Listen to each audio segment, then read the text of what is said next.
guys, we're continuing our study in the book of Genesis, and this week we're going to be in chapter 8.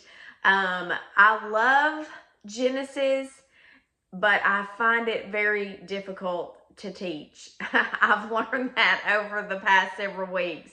And it's funny, I've been reading sermons, I've been reading commentaries, I've been, reading really anything, listening to anything that I can find to kind of help me teach it. And I didn't really understand why I was having such a hard time, other than, I always say this, I'm not a scholar, I'm a lay person. And I felt very much led to teach Genesis because it is the origins. It does teach us about the beginning of all things. And so I think it's very important to always remember that this is our Father's world, that He created everything, that He is an eternal God, but He stepped into time and created the world and the universe and human beings and animals and birds and creatures of the sea, all those things, that God created all those things. And so it's very important to understand the origins of all things. So that's why I wanted to teach through the first 11 chapters of Genesis. But I have found it very, very difficult.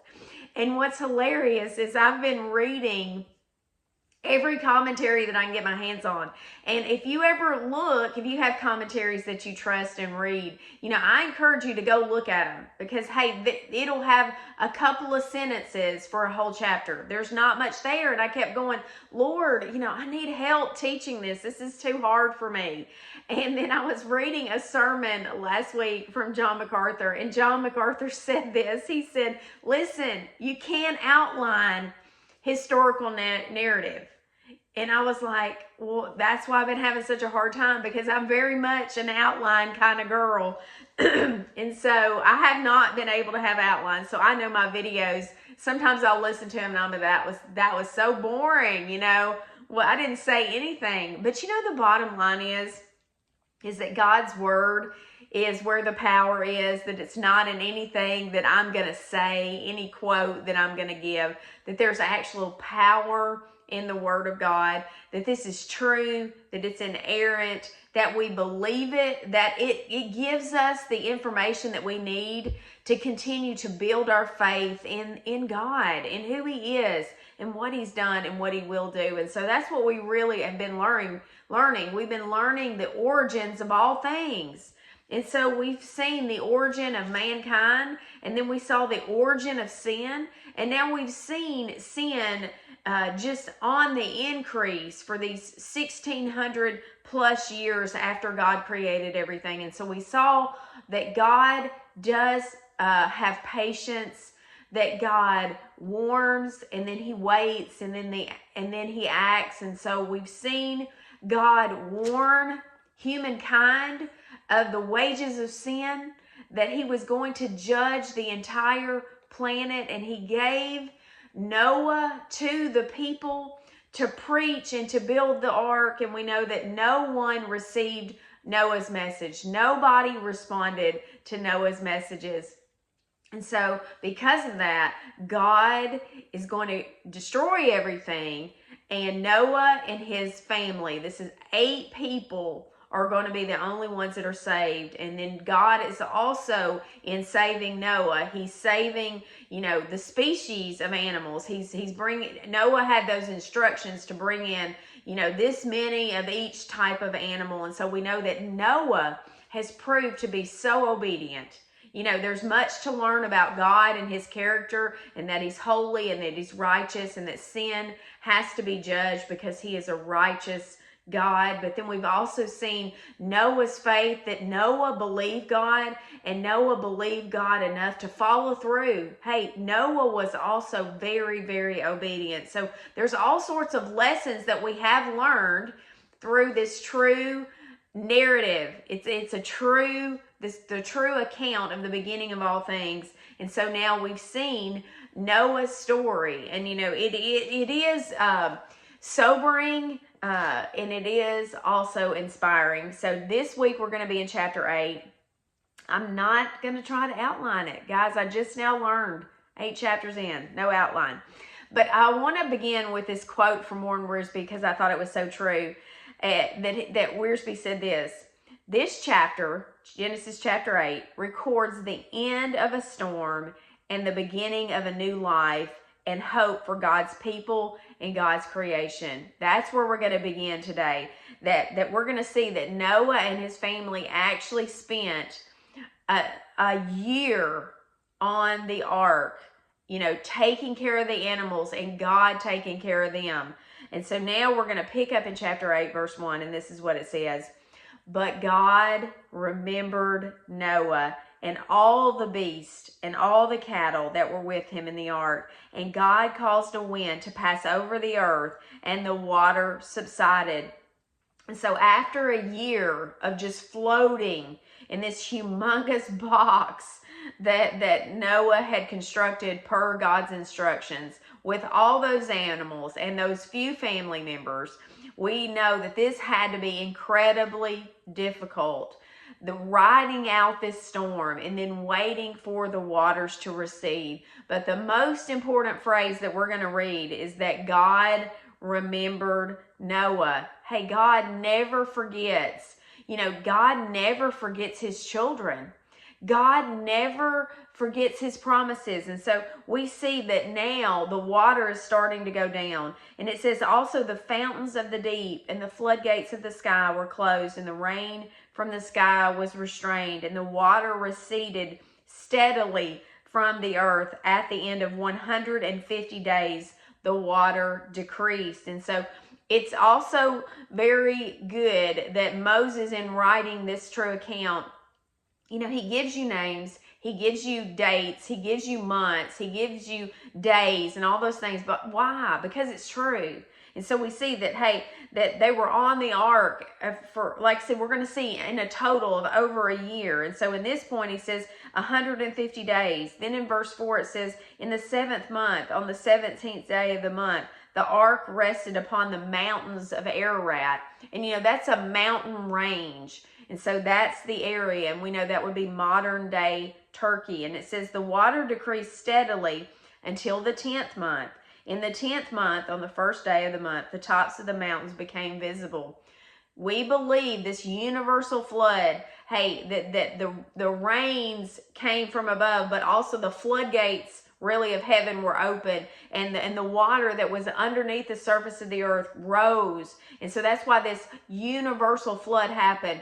Guys, the mountains were covered. The ark, this huge vessel, this huge flotation device was floating on the earth as everything was destroyed by water. And so that's what we see. So it would have been a big deal for the mountaintops to be visible once again. And then it says in verse 6, then it came about at the end of 40 days that Noah opened the window of the ark that he had made. And remember, God gave him those specs, and we know that Noah followed them completely. That God was the one that shut the door. That's that picture of God being the author of salvation, that God shut the door. And then we've seen that Noah did put a window in the ark, and it had to have been just incredibly difficult this year on this boat. And so now Noah opens the window of the ark, and y'all, I can just imagine that sound. I mean, have you ever, after, maybe it's been cloudy and rainy, like you just go sit outside and you let that sun hit your face, how refreshing and renewing that can be. Can you imagine Noah opening this window at this point? And so it says that Noah opened the window, and he sent out a raven, and it flew here and there until the water was dried up on the earth. Then he sent out a dove from him to see if the water was abated from the face of the land. But the dove found no resting place for the sole of her foot. So she returned to him onto the ark, for the water was on the surface of all the earth.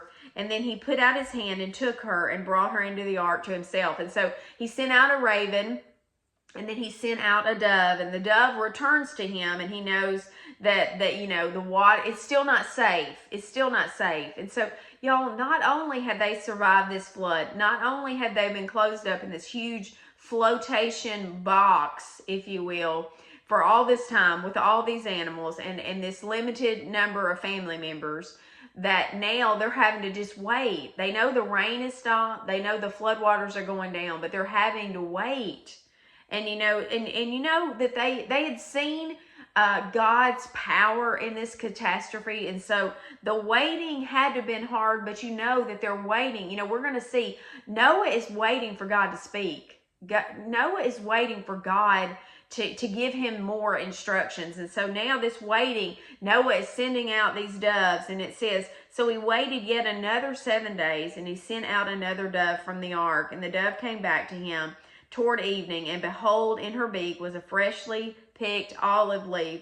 So Noah knew that the water was abated from the earth. So now Noah is getting these signs.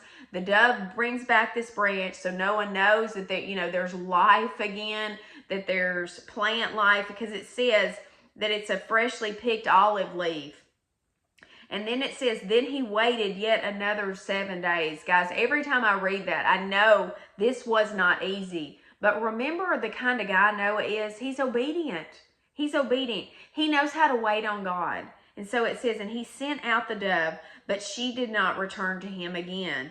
Then it says in verse 13, now it came about in the 601st year, in the first month, on the first day of the month, the water was dried up from the earth. Then Noah removed the covering of the ark and looked, and behold, the surface of the ground was dried up. I mean, can you imagine the emotion and the elation that he was feeling in this moment?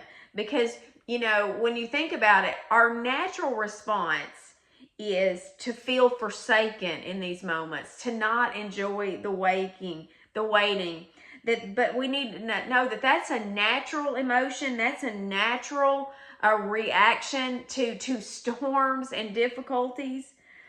But you always have to remember, and I think that Noah was just settled here, that he trusted God, that he believed God, that he would wait on God, even though it was hard. Noah was having to deal with his own emotions, deal with the emotions of his family members. But you know what Noah knew deep down? That God was on the throne and that he would remember his own.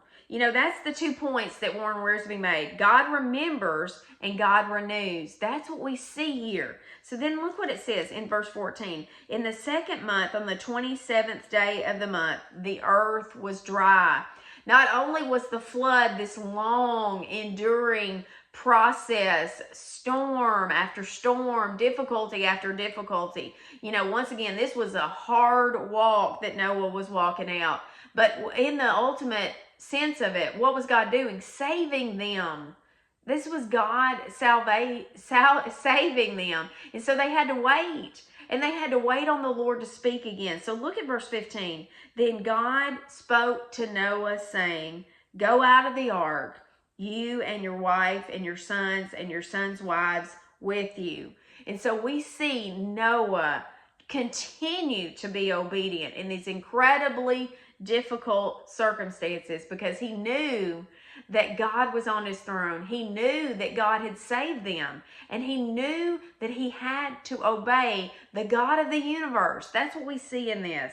And so I want to end with just this really thing that we need to remember about the character of God, that we can 100% depend on a loving, faithful, perfect, holy, just, righteous, unchanging God always. That's what we see in the story of God remembering Noah and God renewing all things.